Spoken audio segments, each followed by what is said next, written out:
Well, that was a hell And of a way. That was a hell of a way to get this started. You gave us a nice preview of what we're going to dive into, and you set the tone perfectly. And I think the audience, number one, I can see how passionate you are about this. The audience is clearly going to see how passionate about you are about this, which is why we're here. This subject of the silence, the pressure, the idea that you should keep your mouth shut no matter what you're struggling with. I totally agree. It needs to end, which is why this conversation is so critically important. I want to tell you a line. I think Tyler Gray, a former Delta Force guy, said it. If he didn't, it was a different guy. So I apologize if he's watching this. But he, and I'm paraphrasing, he said that they've earned the right to tell their stories, and they paid for that right in blood, and they killed for that right. These are your stories. Do you agree that you've earned the right to tell any story you want to tell? You went to war, you deployed, you killed people in combat, you lost friends. Why shouldn't you have the right to talk about that?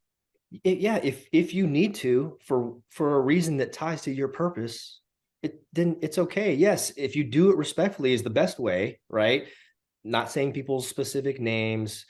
I messed that up a little bit last time. I should only talk about my own self and perspective in these things, right? Because the story, how many stories and versions and perspectives of like Robert's Ridge have you heard? A So lot. many, right? So what's the truth? I don't, we just try our best to get to that, right? So my point is, a story, it's not a debrief, right? Sometimes maybe if it's for that purpose, for some other, if it's a debrief for an agency or group of people, like, but us guys out here, it's not about the thing, you know what I mean? Like, and the tying it to like secret stuff is, in my opinion, it's just an excuse. It's like, hey, we're special forces guys, dude. There's video games, there's movies. Everybody knows we fly, swim, or walk or ride things to get there and back, right? So the details of those things are what you should be respectful about. Okay. And so then there's a line, right? But there's an undefined line. So then it comes down to what couple of individuals at a unit or a command or whatever don't like one of us just in general telling a story or whatever. Um, uh, and then it's like that same thing I told you about that affects, there's so much more to it than people think when they're like shitbag, right? Because our whole lives, when we have that purpose as operators, revolves around constant validation and acceptance from your teammates and trust with them, right? And in combat, they're with you, so it's almost easier to gain that when you operate.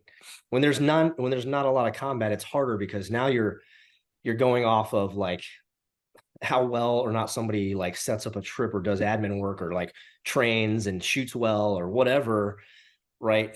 But like it's like in jiu-jitsu when you compete, that's different than when you're in the gym, right? And it's a whole another skill set, right? To operate or whatever. So In chaos, like you need the chaos that keeps your structured. Is that what you're saying? Like when you're in the and so chaos when of war, that's an easy measuring stick. You're together in yeah, war. But when that chaos takes away, now people are being judged by different metrics. yeah, like I can come back from deployment, a gnarly deployment, and like fuck up, and it's okay, because you can't. There's certain things you can't fuck up because it's life and death, right? And even like training is dangerous. But what I'm saying is like your buddies, they validated you, they've accepted you, you have that there, right? So for lack of that, my opinion is that guys feel a little bit more toxic inside. There's no outlet for that. And it's a little like the brotherhood. Like I said, it ebbs and flows through time. So there's times where it's a little darker and a little more toxic or whatever, and then there's times where it's more balanced, right? And clean and just connected, right? We're a fucking brother. It's a brotherhood, dude. So yeah.